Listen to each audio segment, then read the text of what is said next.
Om Sahana Vavatu Sahano Bhunaktu Saha Viryan Karavavahai Tejasvinavadhitamastu ma vidvishavahai. Om Shanti Shanti Shanti Narayanam Namaskritya Naram Chaiva Narottamam Devim Saraswatim Chaiva Tato Jayamudirayeta. Good. Welcome back. Turn this up a little tiny bit. We had just begun our study of Sanatsujatiya, a very well-known section of the Mahabharata. Well-known in the sense that it is excerpted from the Mahabharata for independent study, like the Bhagavad Gita is excerpted. It's also commented upon by Shankaracharya, like the Bhagavad Gita is commented upon. And the nature of the teachings found inside the Sanatsujatiya, not surprisingly, echo some of the teachings of the Bhagavad Gita. Although maybe echo is not the right expression. Why? Which comes first in the Mahabharata? Sanatsujatiya comes first, Bhagavad Gita comes later. So echo is perhaps not... What is a pre-echo? I have no idea. But that's the sense. Has the same kind of approach. And just to recall the setting, Dhritarashtra has been sleepless, and he has summoned Vidura to give him some comfort and support. And one of the things that is preventing Dhritarashtra from sleeping is knowing that his 100 sons are about to die on the battlefield. He knows this very well. And he's having a hard time reconciling himself with the impending death. Excuse me.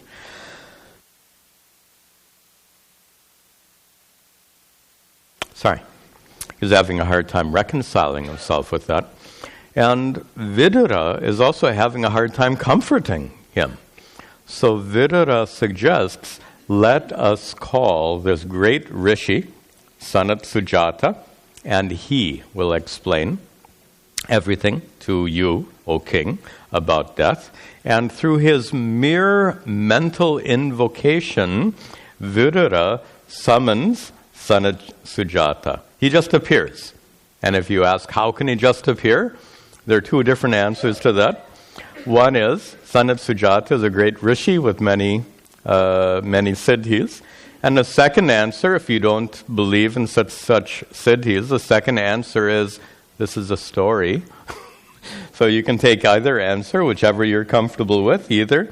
Sanatsujata appears because of his siddhis, or Sanatsujata appears because this is a story being told by Vyasa. Remember, this is not a history book. This is not a history book. This is a story being told by Vyasa. Okay, enough said.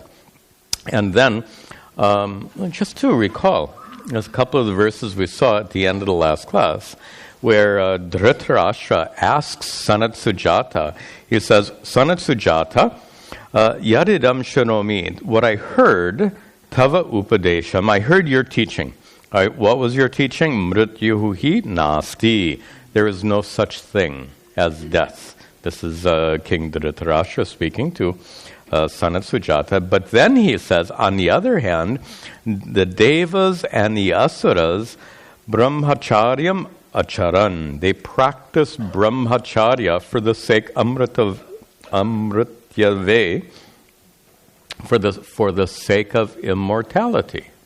So he's referring to that story I narrated about in the Chandogya Upanishad, that Indra, the king of the Devas, and Virochana, the head of the Asuras, they both went to Prajapati to receive spiritual instruction. And Virochana didn't get it. He thought he got it, but he didn't get it. And Indra, on the other hand, kept returning again and again until he finally understood and he became enlightened. But the point is that while Indra and Virochana were staying with Prajapati in his ashram, they were practicing brahmacharya. And apparently King Dhritarashtra heard this story. So, in Dhritarashtra's mind, he hears two possible explanations for how to gain immortality. One possible means for immortality is the performance of certain spiritual practices, including brahmacharya, chastity, like Indra and Virochana did. The other possibility is what he heard taught by Sanatsujata, and that is, there is no such thing as death. And bear in mind, if there's no such thing as death, what spiritual practice do you have to do to achieve immortality? You see the question? If death is truly non-existent, then what is the role of spiritual practice? So at this point, King Dhritarashtra is quite confused, so he says, Kataran. He says, Tat Kataranu Satyam. Which of these two is correct? To which Sanatsujata replies that some people say that amrityuhu, immortality, is karmana, due to spiritual practice, and others say apare, others say mrityuhu nasti. So Sanatsujata here is acknowledging that there are two threads of teaching in the tradition. One thread saying that through certain spiritual practices one can gain immortality, and another thread or teaching, which apparently Sanatsujata abides with, a teaching that says mrityuhu nasti. And just to make one quick comment before we pick up the text, at the end of the last class, you might remember that I went off at some length establishing a very important point. The important point is this: immortality can be considered a state of perfection. And the question then we raise, and this is a purely logical question, through what process does the imperfect become perfect? Through a process, the imperfect can be made better, and better yet, and better yet, and better and better and better. Through a process, that which is imperfect can gradually be improved. When will the imperfect be perfect? And I had given an example from chemistry, if you remember that, to illustrate that. If you're trying to purify water which has some alcohol dissolved in it, the water can become increasingly pure, but will never become perfectly pure. For this reason, in the Mahanarayana Upanishad and elsewhere, there's a famous statement that you may have heard chanted, Na karmana na prajaya dhane na tyage naike amritatva manushuhu. Amritatvam anashuhu. Some great rishis attained amritatvam, immortality. How did they attain immortality? How did that mantra begin? Na karmana. Not by karma. What does this say? Karmana. So in this famous statement of the Upanishad, the rishis themselves declare that immortality cannot be achieved through karma, through spiritual practice. Then the last question we have to ask is, then how is it that there are some people teaching that spiritual practices can give you immortality? Did you ever read about snake oil?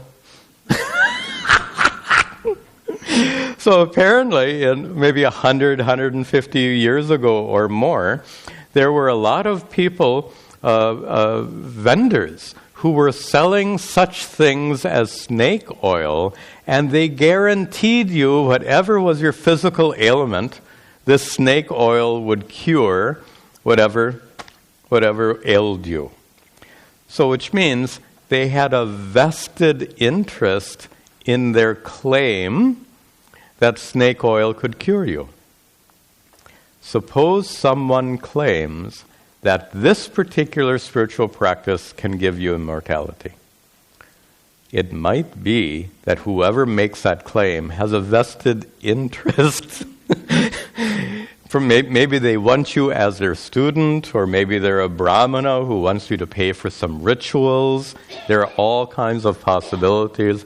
But here we can presume that those people who claimed that rituals or spiritual practice could produce immortality, two observations. One is that goes against what the ancient rishis taught, na karmana, na prajaya, etc. And secondly, it looks likely that whoever made those claims that immortality can be won through rituals, it looks like there may have been some vested interest in whoever was making those claims. Okay, enough said.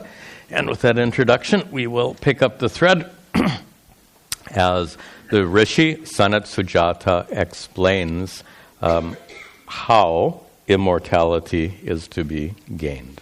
He says to King Dhritarashtra, and this is in a longer meter. Ube satye kshatriyadya pravritte, ube satye kshatriyadya pravritte, moho mrityu sammato yah kavinam, moho mrityu sammato yah pramaram vai mrityumaham bravimi, pramaram vai mrityumaham sada pramaram amritatvam bravimi, sada pramaram amritatvam bravimi. He says, Kshatriya, O great king, Ubhe Satye, both of these teachings, the teaching that you can gain immortality through spiritual practice, karmana, or you can get, or death does not exist, mrityuhu nasti. He says, Ubhe Satye, both of these teachings, adya pravritte, they have been continuing from the beginning. From the earliest times, both of these things have been taught. But, here we go. He says, Yaha sammataha, in the second line, the sammata, the unified conclusion, kavinam. Kavi you might know as poet, but etymologically it suggests someone who is omniscient, someone who knows what can't otherwise be known. Therefore, kavi is actually a very common synonym for rishi. I know in common language, kavi generally refers to poet, but please understand, in spiritual literature, the word kavi can refer to a rishi. The Sanskrit etymology, they say kranta darshi, kavihi. One who can see beyond what others can see is a kavi. And maybe that makes them good poets, but that certainly is a good definition of a rishi. So kavinam, for these kavis, so not poets, for the rishis, yaha sammatam, what they all agreed upon, what did all the rishis agree upon? Mrityuhu mohaha. Moha means confusion or delusion or ignorance. He says moha is mere delusion. Mrityu is mere delusion.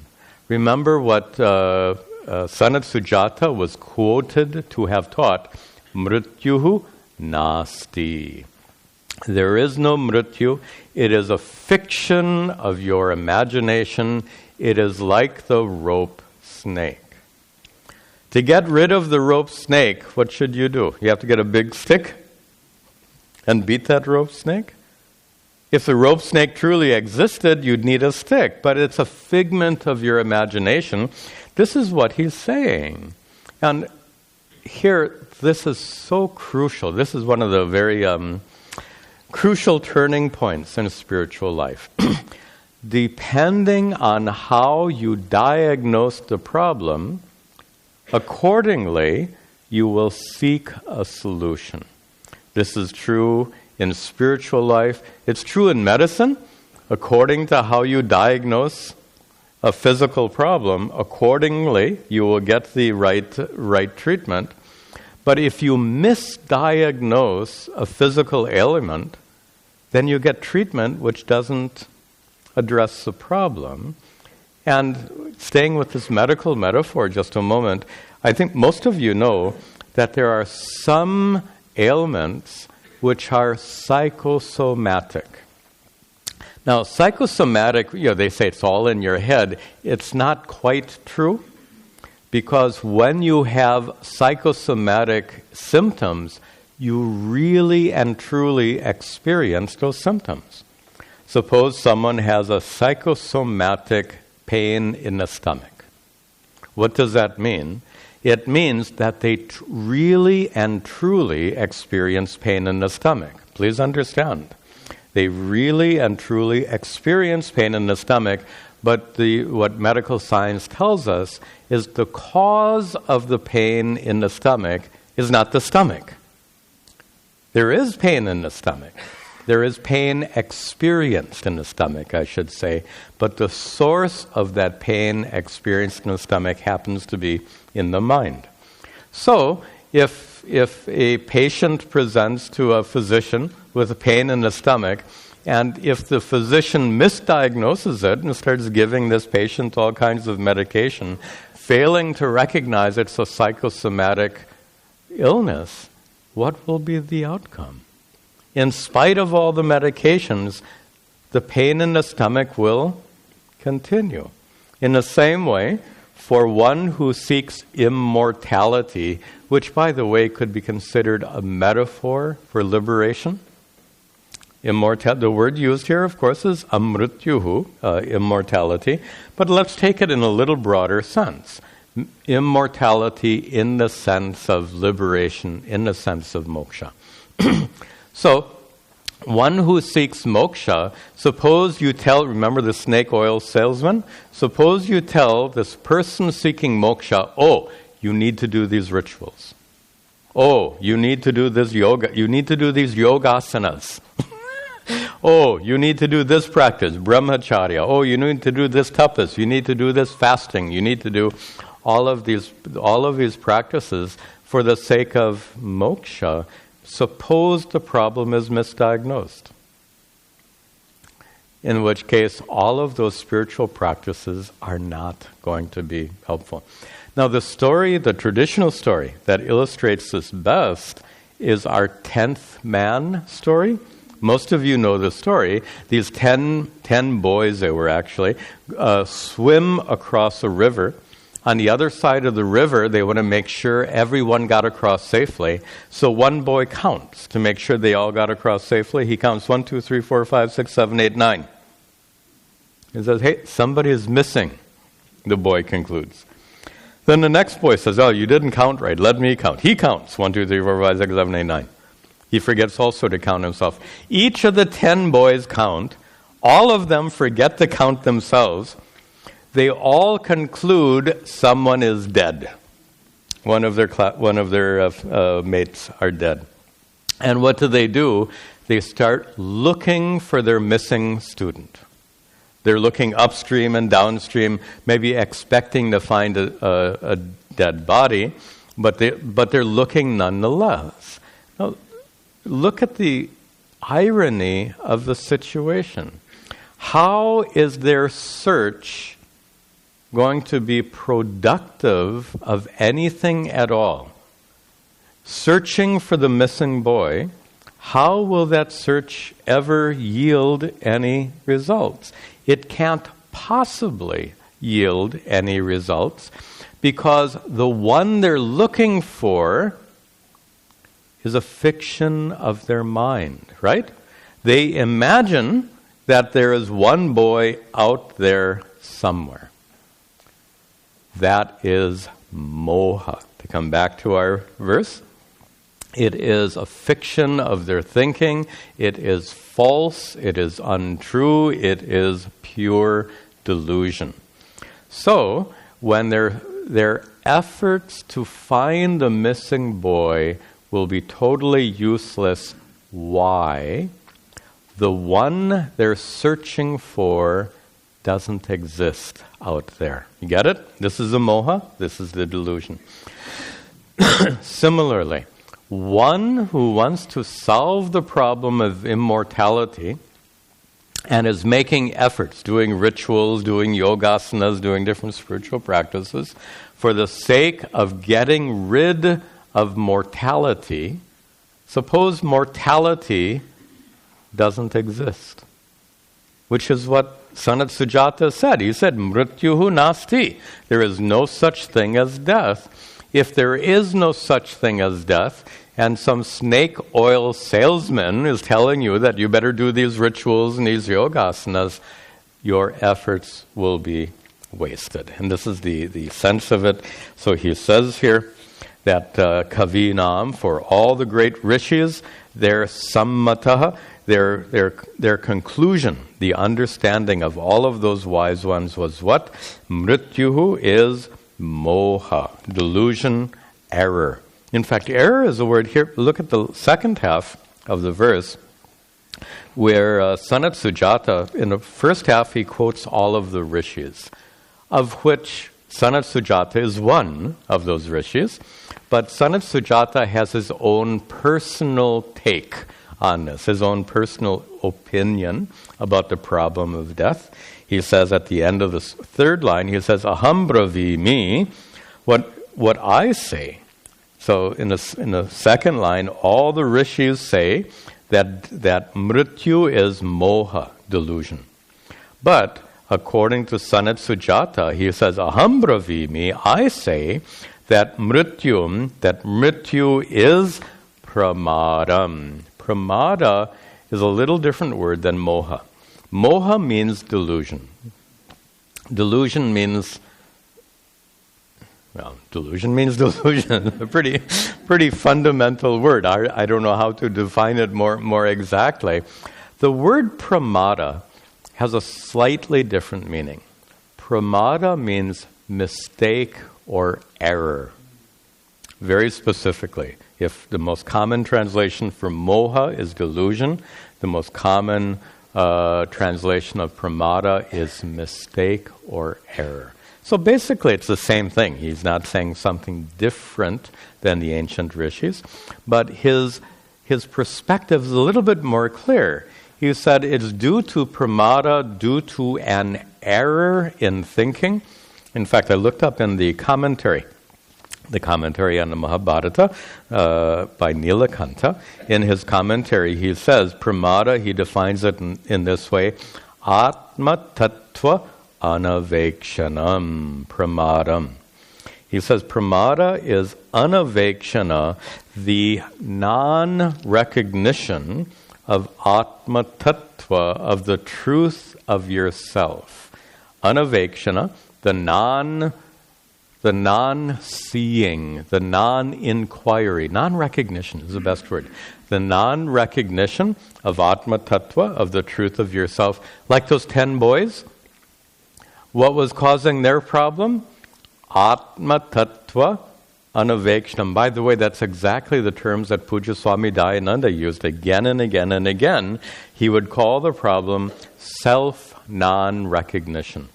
That's exactly what the commentator is saying here. Atma Tattva, self, anavekshanam, recognition. Absence of self-non-recognition. Anavekshanam, non-recognition. As Puja Swamiji said that the basic problem is self-non-recognition. That was certainly the case in the 10th man story. And according to the commentator, that is what pramada means in this context, self-non-recognition. He gives one more comment. He says, mula ajnanam iti yavat. Iti yavat, to be specific, he calls it mula ajnana. This is a technical term used in Advaita Vedanta. Root ignorance, literally. Doesn't mean ignorance of roots. It means ignorance which lies at the root. And we're going to be discussing that quite a bit as we go through this chapter. A particular kind of ignorance which lies at the root of the problem of suffering. I'll say that one last time. The particular ignorance which lies at the root of the problem of suffering. This is pramada. This is the term that Puja Swamiji used, self-non-recognition. If you recognized your true self was already immortal, why would you just to think of these yogasanas which some people practice. In fact, I think Deepak Chopra is infamous for saying that spiritual practices can lead you to a kind of immortality. And he promoted all of these yogasanas. And Puja Swami Dayananda would poke fun at such things. So he said, if what you're seeking is immortality, suppose you do this he would always give the example of Shirasasana, headstand. And he said, if you are not yet enlightened, Shirasasana is the worst asana to practice. And he'd explain why. He said, if you're not enlightened, he would explain that your head is full of ignorance. When you do this headstand, more blood goes to your head, so you think more, but if you're already confused, you're just going to get more confused. That's how he explained it. Anyway, the point is, if the stomach ache is psychosomatic, you better address the root of the problem. The root of the problem is in the mind, not in the stomach. Here, the problem of mortality, the problem of death, which is the problem that Dhritarashtra is struggling with. The root of the problem of death is where? Usually we associate death with the body, right? Of course. It's the body that dies. But here, this is pramada. According to Sanatsujata, it is pramada, it is error to think that death has to do with the body. Just as the psychosomatic stomach, it's error to think that the problem lies in the stomach. In the same way with reference to death, it's error to think that the problem lies with the body. Then what does the problem have to do with? Well, the commentator said, mula ajnana, that ignorance which lies at the root of the problem. And what is that? That's what we're going to discuss. The sneak preview is ignorance of your true nature, Satchidananda Atma, utterly independent of the body and mind, but an ignorance that allows you to identify with the body. We're going to see this unfolded as we continue. So he says, all the ancient rishis call the problem moha, and Sanatsujata uses a slightly different word. He calls it pramada. And in the last line he says, Sada apramadam amritatvam bravimi. Sada bravimi, I always say that amritatvam, immortality, in the middle of the line, amritatvam, immortality is what? If death is pramada, look at he's very, very logical. He says that mrityu, death, equals pramada, ignorance. The existence of death is due to ignorance and ignorance alone. If the problem of death is due to ignorance, then what is immortality due to? Amritatvam, immortality, is due to what? Apramadam. The opposite of pramada, the opposite of error. The opposite of error, of course, is knowledge. If the problem is in the stomach, fix the stomach. If the problem is in the mind, give the patient some appropriate psychotherapy. Similarly, if the problem of immortality is in the body, but any possibility of our bodies being immortal, after a sneak preview, when we get to be 90 years old, we're going to be anxious to get rid of these bodies because they're going to be so achy and cranky that they're going to be an absolute nuisance to be around.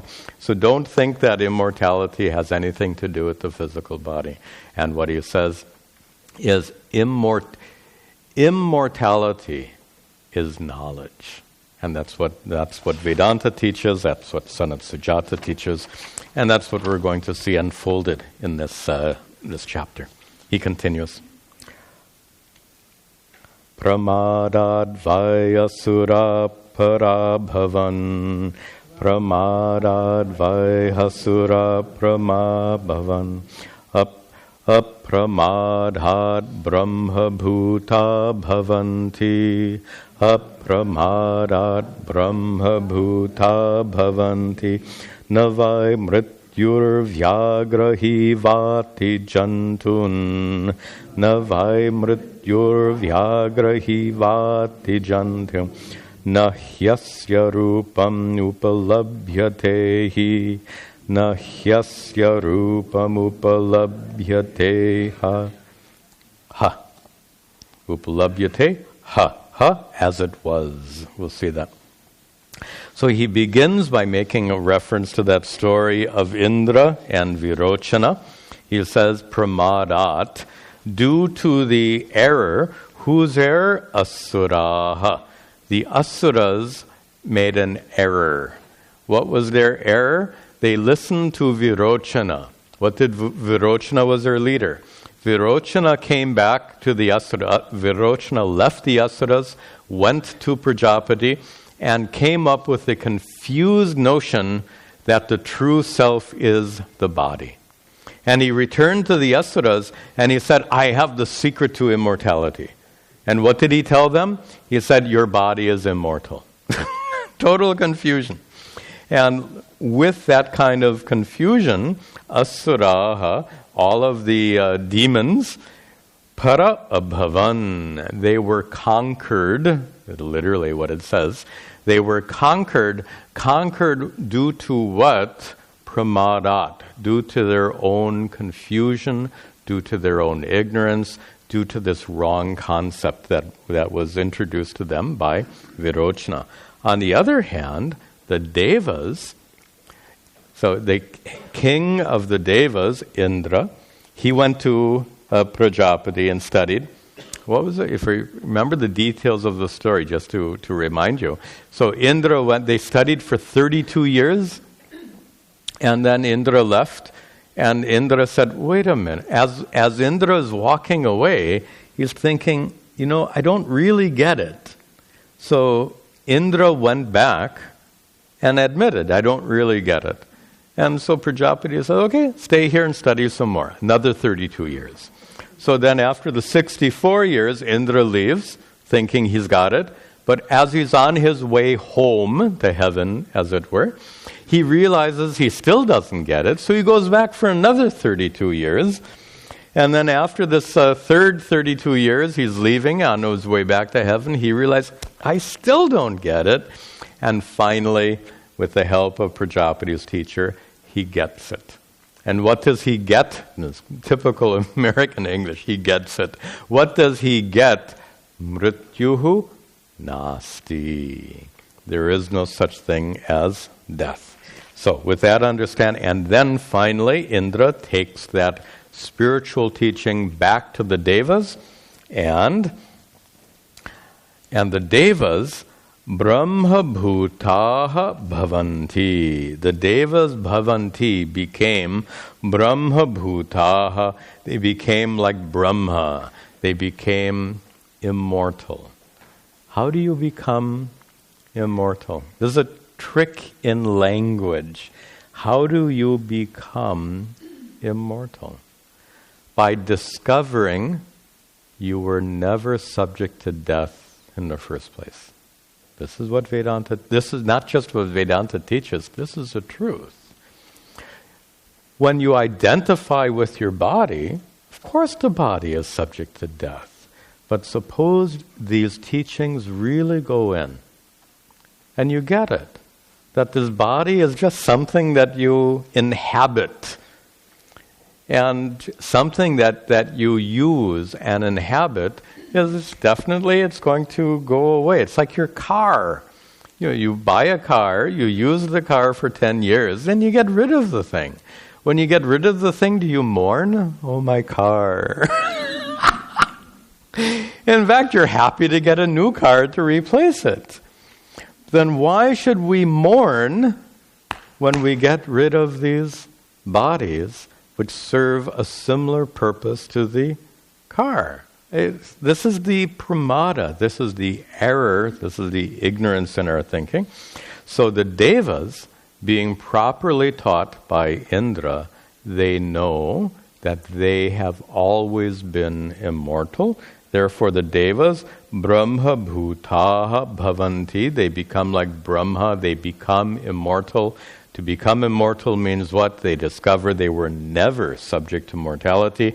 And how did they get that knowledge? Apramadat. The opposite of pramada is apramada, which means knowledge. They were freed from ignorance. They gained this knowledge from Indra, who got this knowledge from Prajapati. Then he gives a brilliant metaphor here. He meaning Sanatsujata, in the third line, he says, Navai mrityuhu vyagra eva ati jantun. He says, mrityu, death, is na vyagraha eva. Death is not like, Vyagra means lion. He says, death is not like a lion which jantun ati, which eats people. We have to remember back in ancient times, even in some villages in India today, there's a possibility of being injured or killed by a lion. You can imagine in ancient times that was much more prevalent. So in people's minds, they think death is like a lion leaping upon someone and killing you. But he says in the last line, I want to come back to this metaphor, by the way, but just to see the whole picture. He says in the last line, Nahi asya rupam upalabhyateha. He said, death is not like a lion because asya rupam, the form of a person, the essence of a person, the truth of a person, na upalabhyate, is imperceptible. Your body is not you, right? When you look in the mirror, do you see, watch the language, when you look in the mirror,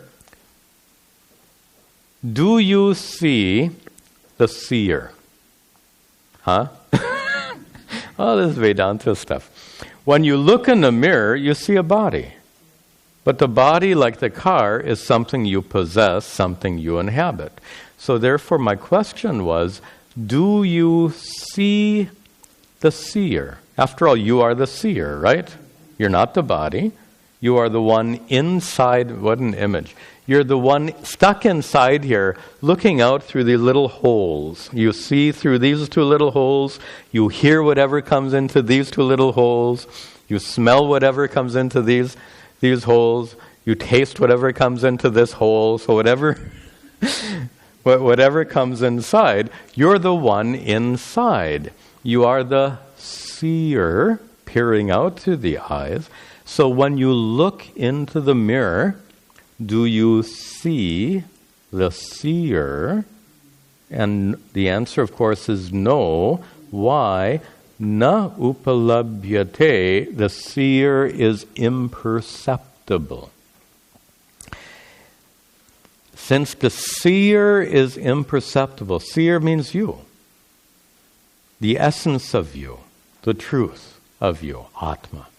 Since Atma, the truth of you, is imperceptible, how can a lion eat what is imperceptible? A lion can only eat what is perceptible, the body. So in the metaphor, he says, death is not like a lion that eats people who are perceptible.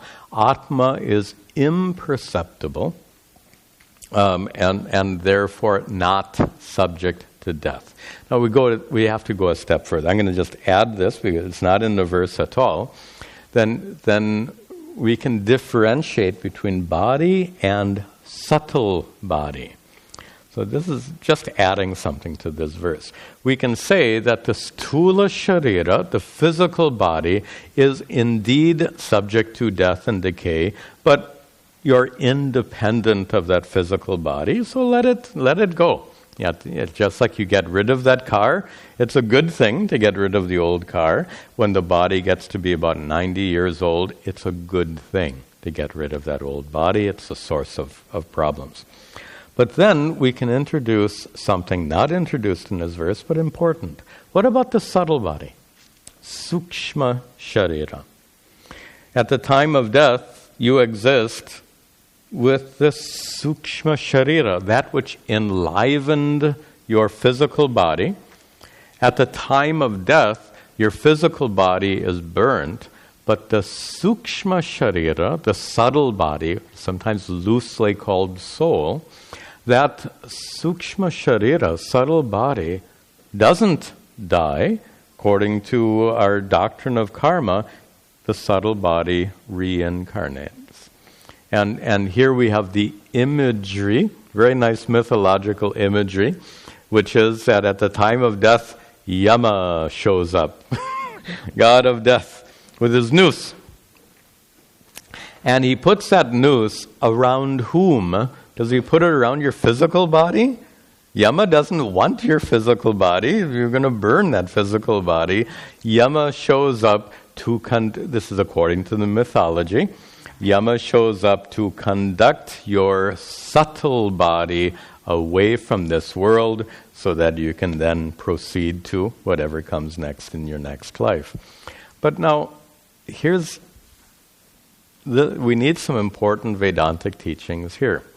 Two observations. One is, even from the standpoint of the subtle body, is the physical body is, we can, just to use this metaphor of ati, he says devour.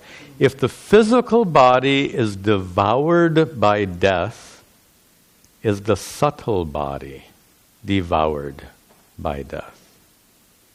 The subtle body is that which reincarnates. The subtle body is not devoured by death. That's point one. Second point is that the truth of who you are is independent not only of your physical body, but independent of your subtle body as well. A main feature of your subtle body is your mind, with your thoughts and emotions. Are you identical to your thoughts and emotions, or are you the observer of your thoughts and emotions? Are you identical to your physical body, or are you the observer of your physical body? You get it.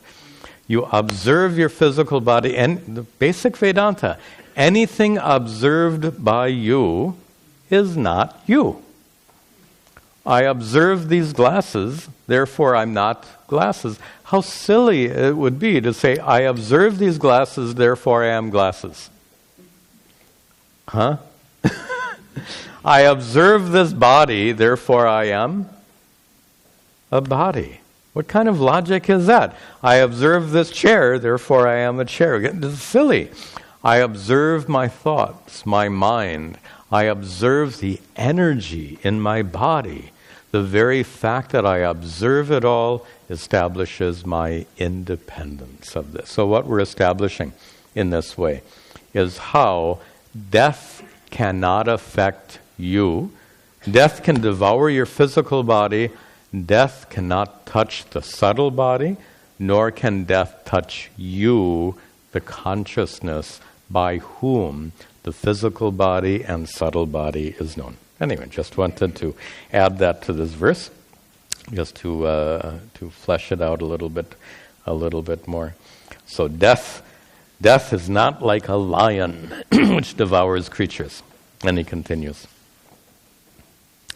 Te mohitas tadvashe vartamanha. Te mohitas tadvashe vartamanha. Eta pretas tatra puna patanti. Eta pretas tatra puna patan. Tatastam deva hanu viplavante. Tatastam deva anu viplavante. Ato mrityur maranakyam upayati. Ato mrityur maranakyam upayati.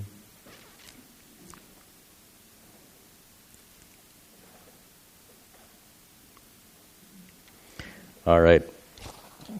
This reminds me of an interesting observation. Something that I remember Puja Swami Tadatmananda teaching. He says, the fact that your subtle body does not die at the time of your physical death doesn't really make you free from death. Because, and this is what's going to be taught in this verse, the subtle body doesn't die except before the body died. What was this person experiencing? The subtle body, when still inside a living body, was subject to the experience of death. The subtle body experiences death, then death comes, and the subtle body travels on, acquires another body, gets born again, and then, at the end of that life, experiences death again and again and again. Of all the experiences in life, I think one that we are least likely to enjoy, I'm being a little sarcastic, the one experience of life we are least likely to enjoy is that of our own death. It's often accompanied by suffering, of pain, etc. And certainly our experience of the death of others, especially loved ones, is exceedingly painful. The experience of death is painful and miserable. The experience of death is associated with that subtle body. That subtle body travels on from life to life to life. And there's the comment that Puja Swami Tadatmananda would make is, to say that you go from life to life to life, according to him, is overly optimistic.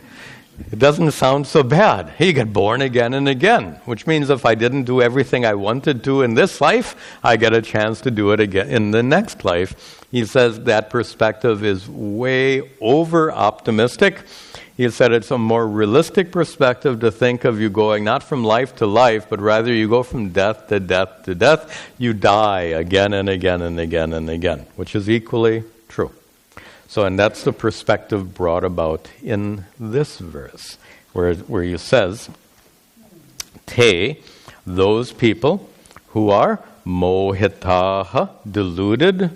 Deluded how? Maybe they don't think themselves to be the physical body, but they are identified with the subtle body.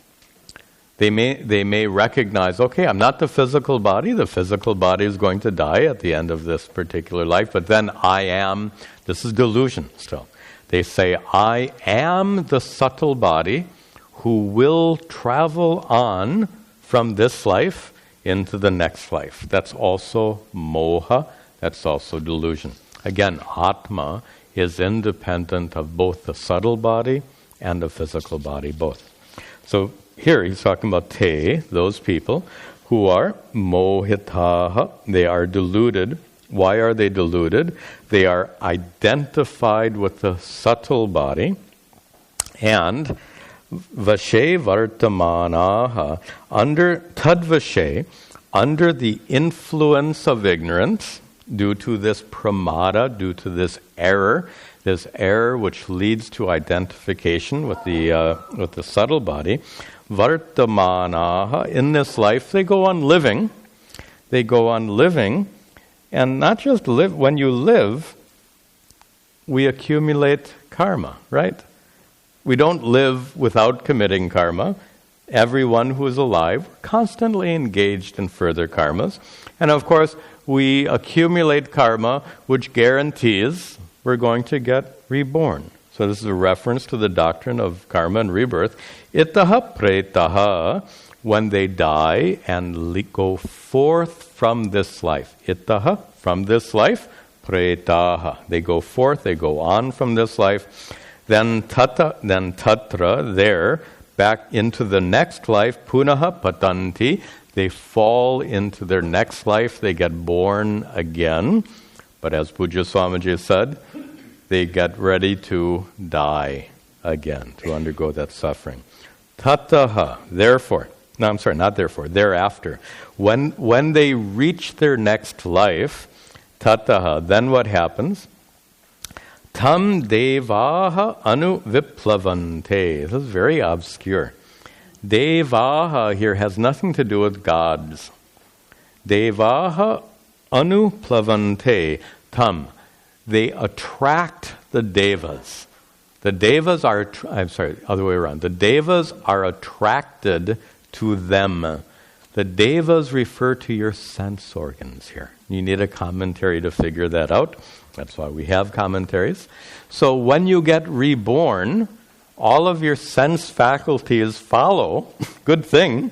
Otherwise, you could be born with a mind and no sense faculties, would not be very helpful. So here the word deva refers to your sense faculties. Devaha anu viplavante.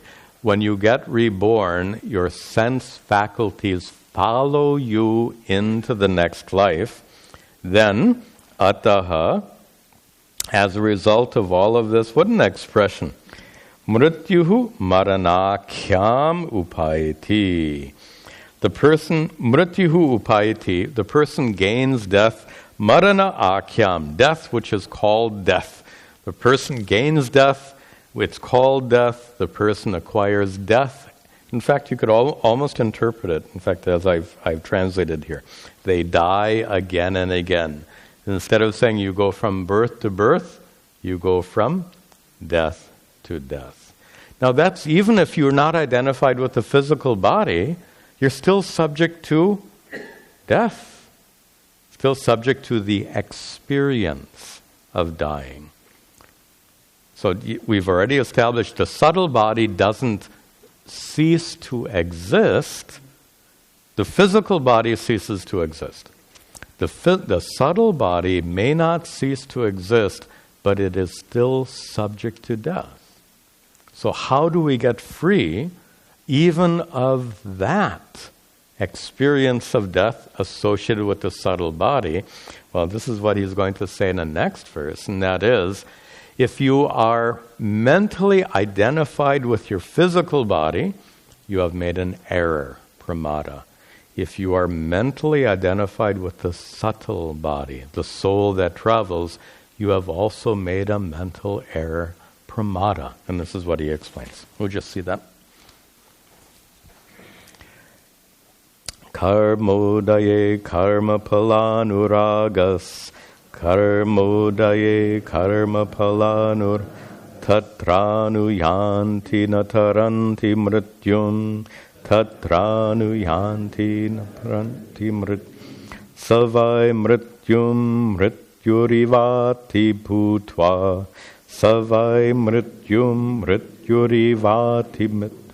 Evam vidvan yo vinihanti kaman.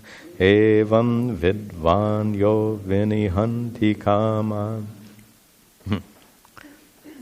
Karma udaye, karma pala anuragaha. Karma udaye. I'm going to put this on the board just to explain. Otherwise, it'll be hard to follow. He says, karma udaye, with regard to the arising of a particular action, with regard to any action, karma pala anuragaha. People begin with anuraga, desire for karma pala. Okay, there's a very simple principle that will explain the problem of ignorance and reincarnation. I'll put it on the board, and then I think we'll see the verse more in our next class. But here, what I'm going to draw is slightly different from what you've seen here before. Let me show you, and then I'll show it how it's different. So he's using the word pramada, which I've just misspelled. Pramada means what? Avidya, ignorance. Self-non-recognition, to use Pujya Swamiji's definition, or the same definition came in the commentary. Pramada leads to what? I've been using the word identification. Let me just use it.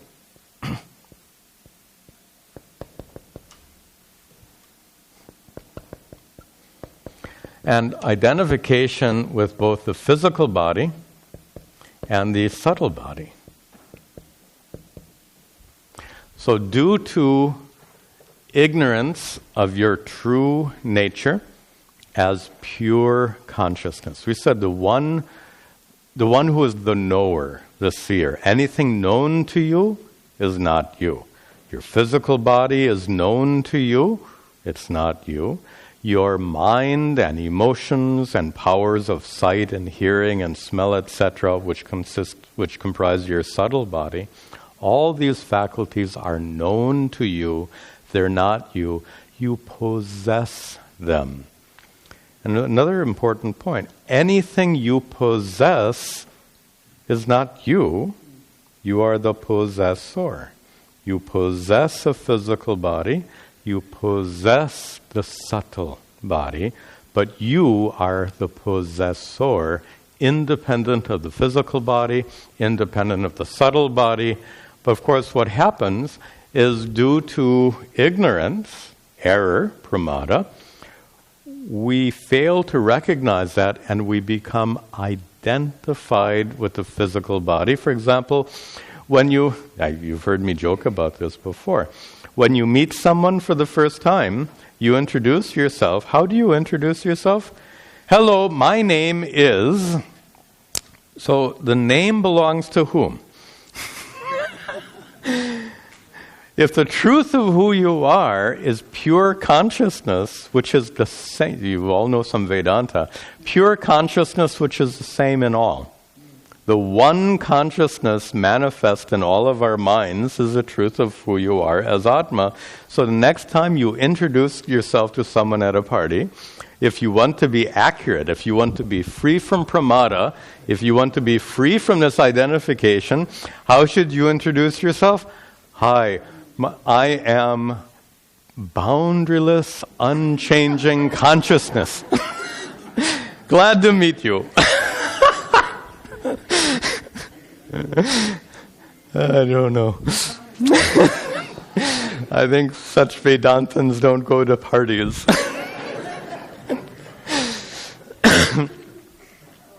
Let me just finish this, and we'll come back to this in our next class. I just want to finish this. So, when you identify with your body and mind, what comes next is the body is hungry and the mind has all of its needs. What comes next is kama, desire. And then, when you have a desire for something, do you just sit there and say, oh, I want it, I want it, I want it? You do something about it. You act karma. You've seen this before. We've used these words, vidya, kama, and karma. We've used these terms before. This is just a little bit different. And if you remember when we've talked about this before, this refers to the vicious cycle of reincarnation. And here's how it works. You're born ignorant. Due to ignorance, you identify with your body and mind. Because you're identified with your body and mind, you have desires to fulfill. Because of your desires to fulfill, you act. Because you act, you accumulate more and more karma, which leads to rebirth. And when you're reborn, are you born enlightened or ignorant? You are stuck in the loop. And this is what the next verse will describe. We'll see and how to get out of the loop. So in the next class, we'll see this loop that we're stuck in, and we'll also see the way to get out of the loop. Sanatsujata talks about both in the next verse. We'll see that in our next class. Some quick announcements. Tomorrow, Sunday, we have our program for children at 11 a.m. At 5 p.m. is our mindful movement and meditation session. At 6:15, I'm conducting an advanced meditation session. We do that just once a month. Advanced meditation, 6:15 tomorrow. I'll mention that our website is completely up. It took them some time to work out all the problems, so feel free to use our website. Library will be open after class, and we'll conclude with our prayers.